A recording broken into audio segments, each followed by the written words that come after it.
Napanood ko yung vlog ni Claudine, nainis ako. Gusto ko ipaliwanag mo sa akin, bakit napakamura na nabili niya sa'yo? Bakit yung sa akin sobrang mahal? Pinatulfo ka sa alahas na di mo daw binayaran. Kakatapos lang namin mag-taping, nagpunta siyang tulfo. Pangit na, tapos niloko ka. Not once, not twice, 5 times akong niloko. Diba, sabi nga ni Andrew E. Paano Muna ba ka ang ng pangit pangit natin natin yung yung tunay? Hi, I'm Charo from Maddox Jewelry, your cheapest natural diamond supplier from the Philippines. Trusted by many celebrities and known personalities. Another day, another diamond.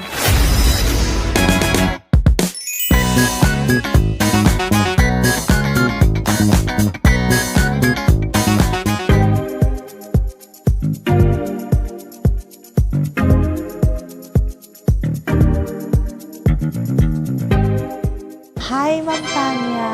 Ayan, buti nandito ka. Irereklamo ko eh. Magrereklamo talaga ako. Kasi napanood ko yung vlog ni Claudine. Nakita ko na napakamura ng diamond na nabili niya sa'yo. Bakit yung sa akin sobrang mahal? Saan niyo po nabili? Sa isang alahera. 'Di ba? Sobrang mahal nung bigay niya sa akin, kaya naiinis ako. Kaya ako nagpunta dito. Buti nandito ka. Kasi gusto ko ipaliwanag mo sa akin, bakit sa'yo mura? Kanabahan ako. Mama, kala ko sabi niyo nabili. Saan niyo po nabili? Sa isang alahera. Ito po sa Pilipinas? Oo, dito siya sa Pilipinas, dito siya nagbebenta. Kaya lang sobrang mahal. Okay. So, nung napanood ko yung vlog ni Claudine, nainis ako kasi bakit sa'yo sobrang mura? Bakit yung benta niya sa akin sobrang mahal? Magkano ba bili mo? More or less mga hundreds? Paano ba? Hindi, nasa 200 plus eh. Wow. Maliit lang? Yes, maliit lang siya. So, kaya nung nakita ko yung sayo, sabi ko, bakit yung sayo sobrang mura? Diba? Kaya ako nagpunta dito kasi gusto ko ipaliwanag mo sa akin, bakit sayo mura? Ma'am, dito po kasi talaga sa Maddox, we are selling super cheapest price natural diamond. Okay. And yung mga setting namin, talagang 18 karat. Okay. And then yung iba, yan po talaga is maraming nagugulat na bakit ang presyo nyo natural diamond yan? Bakit super mababa? Hindi po ako yung seller, hindi kami yung supplier na bibili po ako ng isang piraso or 3 piraso sa main supplier and then ibebenta ko. Okay. Mahal po talaga yon. Kami po dito sa Maddox, we are doing many quantities. And then, from rough diamond, kami po mismo ang gumagawa. Kami mismo nagpapolish nun. Tapos, halimbawa, sa isang design po, marami po yun, production yun, nakaschedule. Halimbawa, isang design po yan. Itong isang design na to, this will last for 2 years. So, every quarter, meron po kaming production, kunwari, 200, 300, 500 pieces. So, ganun po kami gumagawa. Then, yung gold naman, minimelt talaga yun para gawin ang alahas together with the diamond. Okay. So, from scratch kami. Kung nagluluto, di ba, Ma'am Chef? Yes, oo. Kung nagluluto po, kami mismo, from chop-chopin mo, yung gulay. Yes. Parang you're trying to say is, kaya sila mahal is kasi po ako yung gumagawa ng alahas, binili nila sa akin ng buo na. Opo. Gulat ako kanina, sabi ko, ano na reklamo ni Ma'am? Kala niya sa kanya ako bumili ng alahas na irereklamo ko. First time pa lang si Ma'am Tanya pumunta dito, sabi ko, parang yung utak ko gumagano'n, sabi ko, wait lang, ano bang napili niya sa amin? Matawagan mo na yung admin, ano binili? Hindi wala No, hindi sa'yo, Miss Cha. Nakita mo kasi si Miss Claudine. Yes. Actually, pumunta siya dito, gulat na gulat din siya sa presyo. Tapos yung tennis nga na necklace, sabi niya, presyo ng kotse yan. Tapos dito ang mura. Anyway, kanina po umikot ka na, no? Yes, yes. Ang dami kong nakitang ano. Ayun. Sobrang ganda ng mga alahas. Ayan niyo po yan. Yes. This is nice. Yes, that's tennis bracelet. Napaka-mura lang din yan. That's 18 karat din po. Oo. Ang setting namin 18 karat white Pero ang gold. ganda kasi, alam mo yung kahit 18 karat siya, hindi siya yung mabigat. Yes, Diba? opo. Ay, yung ganda. Sakto sa'yo to, ma'am. Oh, mahaba talagang tennis namin. Minsan yung iba, Malalaki yung... opo, malaki yung wrist. Tapos, nahihirapan sila, ma'am, maghanap ng bracelet. Yeah. Kasi karamihan po ng haba ng bracelet, mga 7 inches lang. Kasi yun ang typical sa Pilipinas. Tapos ito, ma'am, tingnan mo siya kung magkano lang presyo. That's gemstone, na. Yes, yes. Mga different gemstones to. Ito po, ang presyo namin, ma'am, for this gemstone is only 13,000. Sobrang ganda niya. Different, ano Ang siya. cute Simple lang niya. siya. So, halo-halong gemstone Diba? to. Yes, different gemstones na siya. Even this one is cute. Ma'am, isa po ito sa bestseller namin. Kaso kuha ka ng medyo malaki, di kasya kay ma'am yan. Sa pinkin, kakasya. Ay, kasha. Maliit lang kamay ko eh. Madaya yung kamay ko. Ang presyo niyan, 15,500. Gosh, kaya pala ganito kadami tao. For somebody na mahilig din sa alahas, I mean, this one is grabe yung workmanship. Eto, necklace na to kasama na yung chain niya. Oo. May white gold siya kaya gold. These are all natural diamonds. Yes. Tapos eto, pwede tong gawing bracelet. Kasi tagusan yung butas niya. Okay, so pwedeng ikotin. Yes. Pwede kang magtagos Yes, dito ng yes. So, parang parang ganyan. design. Oo. Pwede nyo po siyang gawing ganyan. Kasi yan. So, parang lalabas double chain. Opo. Right. Or kung hindi naman, isa lang, pwede naman dyan, gitna. Kung may chain ka ng gold. Oo. Ma'am, pili ka dito kung ano yung mga nagustuhan mo. It's really nice. Princess cut naman yan. Tsaka ma'am, we have as... Yes, ma'am, anong presyo din mo? 4,990. Oh my gosh, this one? Small item siya ng mga hikaw. May Bagay. second piercing ka, ma'am? Yes. Uy, you want to Yes. try? Cute, sobra. Diba? Akalain mo may diamond ka na, ma'am. 4,000. Kahit mawala mo yan, okay lang. Bili ka ng mga 5. Hindi mo Parang iiyakan. ano palang hinahanap mo po na alahas? Actually, yung bracelet, yun yung nasa focus ko. Lagay natin siya dito para kuminang-kinang na sa'yo. Oo nga eh. That's only 96,760. May issue sa'yo na Astania Montenegro. Yes. May issue sa'yo no na may alahas daw na hindi mo binayaran. Diba? Yeah. Ano, natulfo po ba yon? Siya, nagpunta siyang Tulfo. Pinatulfo ka niya Yes. para dun sa alahas na 210,000 hindi mo daw binayaran. Yeah. That was pandemic time. Kakatapos lang namin mag-taping ng Anak ni Waray, Anak ni Biday nun. And then, nag-lockdown. Okay. Ang sabi niya dun sa claim niya was, nagpadala daw siya sa akin ng alahas through LBC.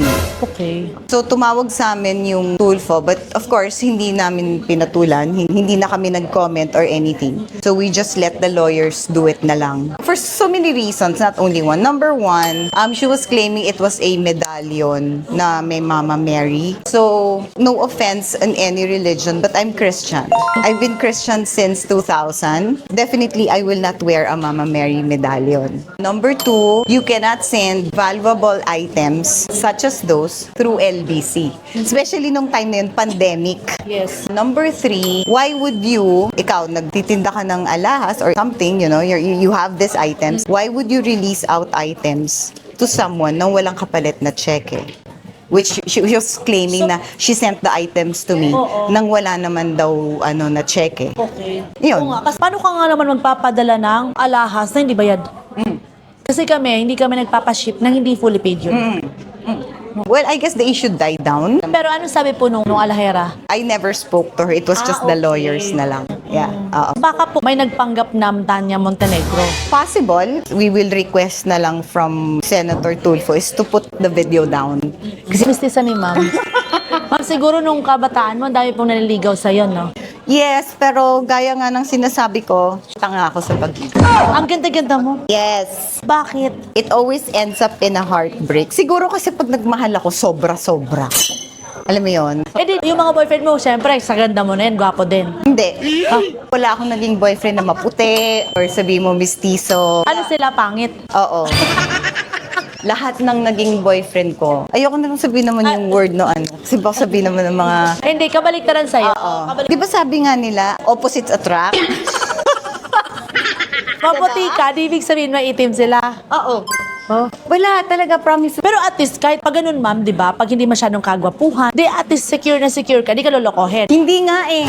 Kaya nga it always ends up in a heartbreak eh. Kasi madalas ako pa yung naloloko. Pangit na, tapos niloko ka pa. Yes. Not once, not twice. May experience ako 5 times akong niloko.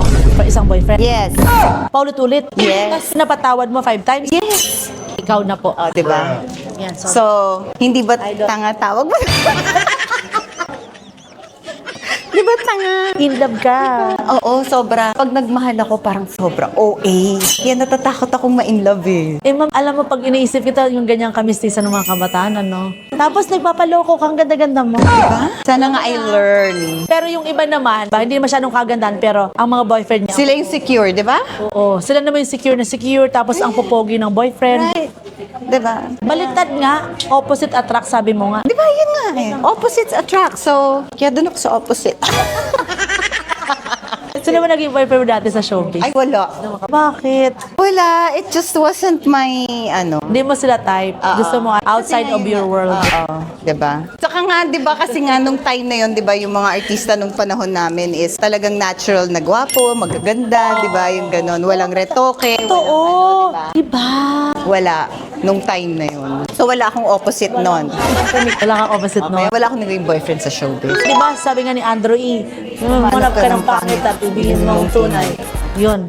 Pero si Andrew E. nung dati, ang daming nililigawan, diba? Oo, nung time niya ata, oo. Maraming na-link sa kanya. Di ka ba niligawan din nun? Ay, hindi na kami nag-abot ni Andrew eh. Wala na ako sa showbiz nung time na yun. One of my favorites si Andrew E. Meron ako natatandaan na nag-concert siya sa Bicol, kasi taga Bicol po ako. Tapos bata pa ako doon. Pinanood ko talaga siya. Sana nga makilala ko siya. Yes! Aside po sa pagiging celebrity, naging chef ka din. Yes, oo. As in, ang galing mo magluto. Passion ko yung magluto. Bakit yung pangalan po ng Kusina Estefania. Oo. Spanish? Yeah, kasi Spanish kasi kami.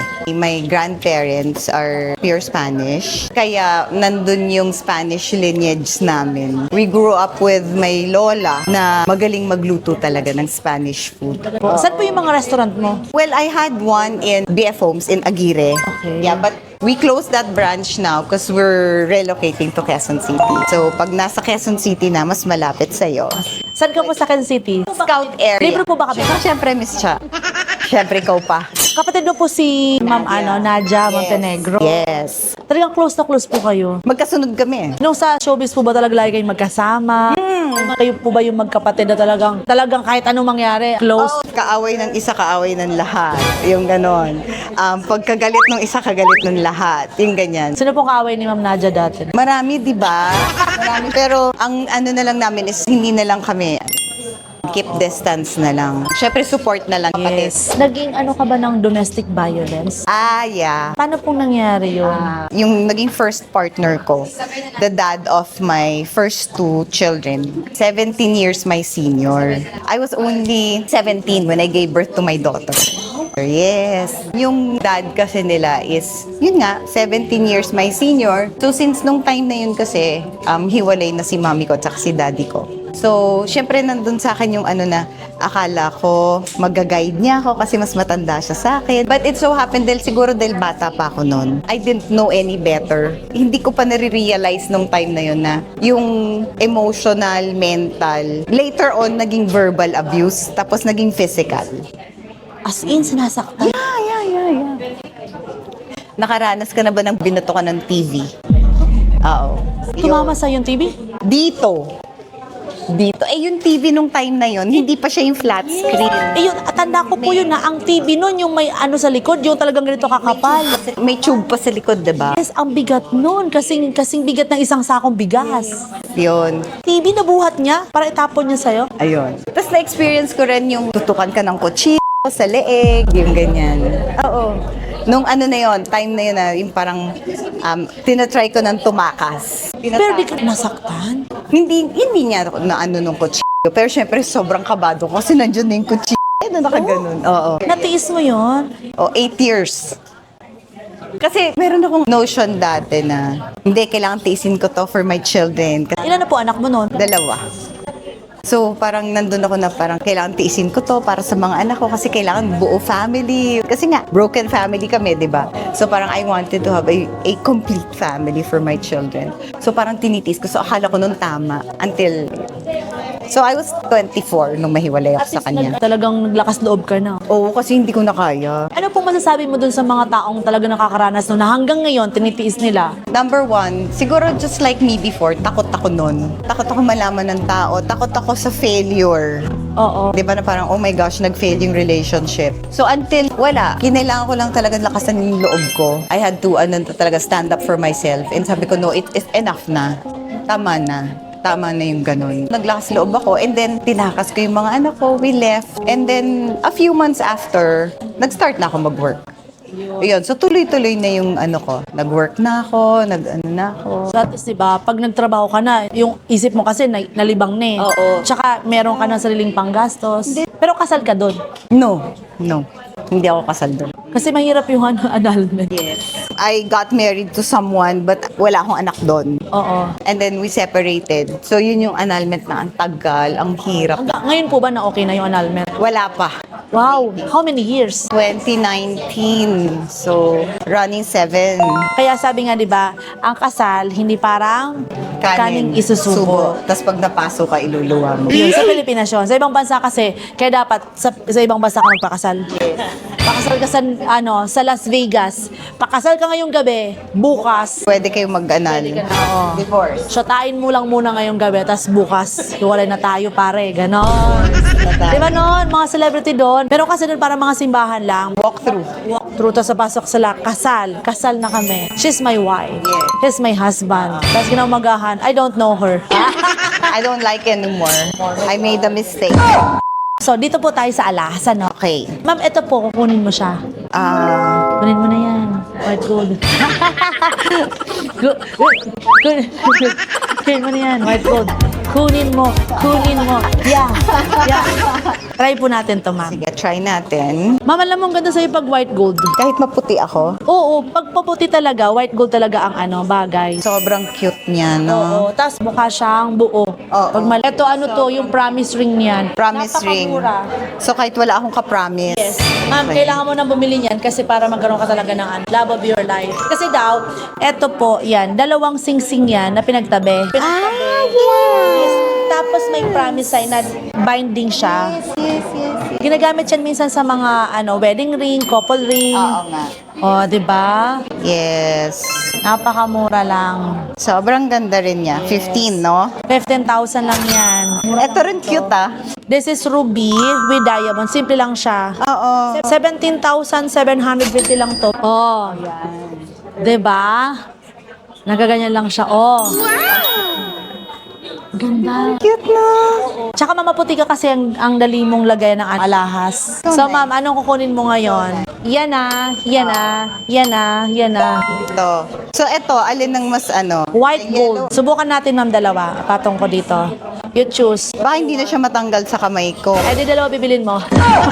Grabe. Sobrang ganda niya. Ma'am, gusto mo to? Ito na lang bilhin mo. Gosh, magkano yan? Grabe yung size ng bato. Kaso hindi kasya yan. Hindi Oh, kasya. kasi maliit yung ganito mo eh. Oh my God, bagay sa'yo ang rose gold. Wow! Ma'am, pag nasa loob ka ng restaurant mo, tapos ikaw meso. Diba? Tapos nagluluto ako, tapos yan suot ko, no? Tapos pag nahulog yung bato Tapos doon sa pag nahulog niluluto bato. mo, tapos pag nalunok, Sino customer ang nakakain? sino pong customer nakakuha ng bato ko? Sabi, anong bato? Tapos sabi ng customer, wala na, nalunok ko na, wala nang bawian. Ma'am, kunin mo na yan, okay na, yan na. Okay. Isang puti, isang yellow, approve. Ito, ma'am, hindi na muna, yung necklace. Ano ba? Ikaw. Kung ako papapiliin mo, ito yung priority. Oo. Siyempre, ako yung nagbebenta, hindi namimili talaga eh. Kung ayaw mo ng necklace, okay lang, bracelet na lang. Dali niyang kausap, no? So, mapakupit ko na to. Sige. Ito, Okay. tsaka ito, tsaka ito. Yes. Yes. Ang total nito lahat, 209,000 lang. Grabe, no?